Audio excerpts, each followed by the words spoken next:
దినకరా శుభకరా దేవా దీనాధార తిమిర సంహార దినకరా శుభకరా. పరమేశ్వరుడు కలియుగంలో 100 సంవత్సరముల ఆయుర్దాయాన్ని అనుగ్రహించినప్పటికీ కూడా 100 సంవత్సరములు పరిపూర్ణమైనటువంటి ఆయుర్దాయాన్ని అనుభవించగలిగినటువంటి శక్తి బహుకొద్ది మందికే ఉంటుంది. ఉగ్రరోగ సంకలితులు, భయంకరమైనటువంటి రోగాలు ఎప్పుడూ కొత్త కొత్తవి ప్రబలుతూనే ఉంటాయి. ఎంతమంది వైద్యులు వస్తారో, ఎన్ని ఔషధములు కనిపెట్టబడతాయో అన్నిటికీ మించి మళ్ళీ కొత్త కొత్త రోగాలు ప్రబలి మనుష్యుల్ని పడగొడుతుంటాయి. కాబట్టి ఉగ్రరోగ సంకలితులు, అటువంటి ఉగ్రమైనటువంటి రోగములు ప్రబలేటటువంటి అవకాశం ఉన్నటువంటి కలియుగంలో అనారోగ్యాన్ని పోగొట్టుకుని ఆరోగ్యంతో ఉండి శరీరమునందు కలిగినటువంటి ఆరోగ్యము కేవలముగా భోగానుభవమునకు మాత్రమే పనికి రావడం కాకుండా ఆరోగ్యవంతమైనటువంటి శరీరాన్ని భగవంతుని యొక్క ఆరాధనా క్రమమునందు వినియోగించి దాని చేత సార్థక్యమును పొంది శాస్త్రీయమైనటువంటి కర్మాచరణము చేత భగవంతుని యొక్క అనుగ్రహాన్ని పొంది ఆ అనుగ్రహము వలన భక్తి జ్ఞాన వైరాగ్యములు కలిగి తుట్టతుదన చిత్తశుద్ధి చేత పాత్రతను పొంది ఆ పాత్రత వలన జ్ఞానమును పొంది ఆ జ్ఞానము వలన మళ్లీ పుట్టవలసిన అవసరం లేని పునరావృత్తి రహిత శాశ్వత శివ సాయుధ్య స్థితిని పొందడానికి ప్రధానమైనటువంటి హేతువేది, దేని చేత అటువంటిది సంభవమవుతుంది అంటే కేవలము శరీరమునందు ఆరోగ్యమున్నటువంటి కారణము చేతనే. అటువంటి ఆరోగ్యమును ఇవ్వగలిగిన వాడెవరు అన్నారు అంటే ఆరోగ్యం భాస్కరాదిచ్చేత్, సూర్య భగవానుని యొక్క అనుగ్రహము చేత మాత్రమే ఆరోగ్యము సంభవము. అందుకే మనకి ఇప్పటికీ ఉపాసనా క్రమంలో ఆరోగ్యం పొందాలి అంటే సూర్యనారాయణమూర్తిని ఆరాధన చెయ్యడం అనేటటువంటిది మాత్రమే ప్రమాణంగా ఉంది. సూర్యుడు విశేషమైనటువంటి ఆరాధనని కోరుకునేటటువంటి లక్షణం ఉన్నవాడు కాడు. సూర్య భగవానుని యందు ఎంతటి సౌలభ్యముతో కూడుకున్నటువంటి ఆరాధన ఉంటుంది అంటే ఆయన కేవలము నమస్కారము చేత ప్రీతి పొందుతాడు.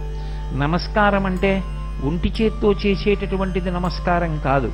2 చేతులు కలిపి మూర్ధన్య స్థానమును ఆ 2 చేతులకి కలిపి తాటించి ఆయన వంక తిరిగి వంగి నమస్కరించినంత మాత్రం చేత అనుగ్రహిస్తాడు. పైగా సూర్యోపాసన ఒక్కదాని యందే ఒక విశేషం ఉంది. మిగిలినటువంటి ఏ దేవతా స్వరూపానికైనా సరే భగవంతుడు ఆ పదార్థాన్ని స్వీకరించాలి అంటే ఒకే ఒక్క మార్గం ఉంటుంది. సనాతన ధర్మంలో వేరొక మార్గం లేదు. ఇతర విశ్వాసములకు సనాతన ధర్మమునకు అక్కడ ప్రధానమైనటువంటి భేదం. అగ్ని ప్రధానం చేసుకుని ఆరాధన చేస్తాం. హోమ ప్రక్రియ అని యజ్ఞయాగాది క్రతువులలో హోమకుండాన్ని పెట్టి అందులో స్వాహాకారంతో దేవతని పిలిచి హవిస్సునిస్తే హవ్యవాహనుడైనటువంటి అగ్నిహోత్రుడు పట్టుకెళ్లి హవిస్సుని దేవతలకిస్తే దేవతలు తింటారు. 2వ మార్గం నివేదన, నైవేద్యం చేస్తే ఆయన కన్ను విప్పి చూస్తాడంతే తప్ప ప్రీతి పొందుతాడు. దృష్టిపాతము చేత ప్రీతిని పొందుతాడు తప్ప కేవలము నైవేద్య మంత్రం చేత ఆయన స్వీకరిస్తాడా అంటే అలా చెప్పడం చాలా కష్టం. కానీ భక్తి విశేషమైనటువంటి స్థితిలో ఉందనుకోండి, అటువంటి వారు భక్తితో చేసినటువంటి నివేదనని మాత్రం పరమేశ్వరుడు స్వీకరించి తిన్నాడు అనడానికి ఎన్నో చోట్ల దృష్టాంతములు ఉన్నాయి. అందుకే నైవేద్య మంత్రం భక్తితో కూడుకుని ఉంటుంది. అందుకే మీరు మనసు చేత భావన చేయడమే ఎక్కువగా ఉంటుంది. అందులో మధ్యే మధ్యే పానీయం సమర్పయామి అని ఒక ఉపచారం. మధ్యే మధ్యే పానీయం సమర్పయామి అన్నది ఎందుకు అన్వయం అవుతుందంటే మీరు ప్రీతితో ఇచ్చినటువంటి దాన్ని ఆయన తింటున్నాడన్న భావనతో మనసు దాన్ని చూడగలిగితే, అలా అనుభవించినది నిజమైతే. ఒక పాయసాన్ని తీసుకొచ్చి నేను ఒక బంగారు పాత్రలో పోసి పరదేవతకి నివేదన చేశాననుకోండి, అమ్మవారు దాన్ని తాగుతోంది అని నేను భావన చేసినప్పుడు ఆ పాత్ర కింద నుండి నాకు ఆవిడ కింది పెదివి కనపడాలి. నేను మంచినీళ్లు తాగుతున్నాను అనుకోండి, నా కింది పెదివి కనపడుతుందా కనపడదా? పై పెదవి కనపడదు, కింది పెదివి కనపడుతుంది గ్లాసు కింద నుంచి. అలా భావన చేసి ఆవిడ గుటక వేసినప్పుడు కంఠంలో కదులుతున్నటువంటి కదలికలను కూడా దర్శనం చేసి స్వతంత్రంగా త్యాగరాజస్వామి కీర్తన చేస్తారు వడ్డన గురించి.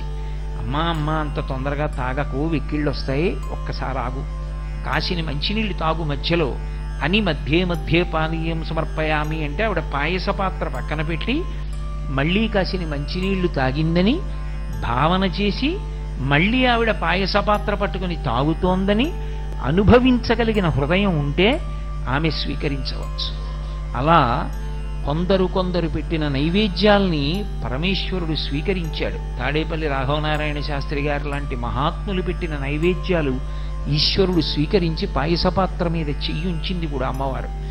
కాబట్టి నైవేద్యం చేత స్వయంగా భగవానుడు వచ్చి చెయ్యి వేసి స్వీకరిస్తాడు అని అందరి విషయంలోనూ నిర్ధారించడం కష్టం.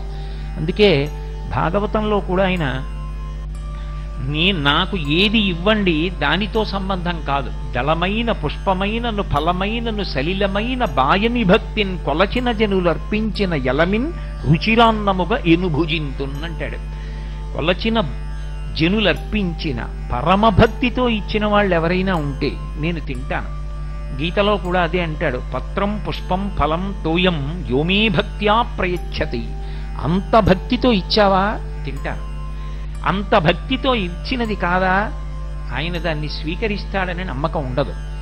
ఒక్క సూర్య భగవానుడి విషయంలో మాత్రం ఒక విశేషం. ఏమిటా విశేషం అంటే మా గురువుగారు తరచుగా చెప్తూ ఉంటారు దాన్ని. భగవంతుడికి బాలభాస్కరుడి యొక్క కిరణములు పడుతున్నప్పుడు మీరు పాయసాన్నం వండి ఆయన ఎదురుగుండా పెట్టి ఆయనకి నైవేద్యం పెట్టారనుకోండి, ఆయన కిరణ స్పర్శ, కిరణములంటే కరములు, కరములంటే చేతులు అని అర్థం, ఆయన కిరణములు ప్రసారమవుతాయి. ఆయన కిరణములు ప్రసారమై పాయస పాత్రలోని పాయసాన్ని స్పృశిస్తాయి. ఆయన కిరణములు ప్రత్యక్షంగా ఆయన చేతులు వెళ్ళి పాయసం మీద పడతాయి.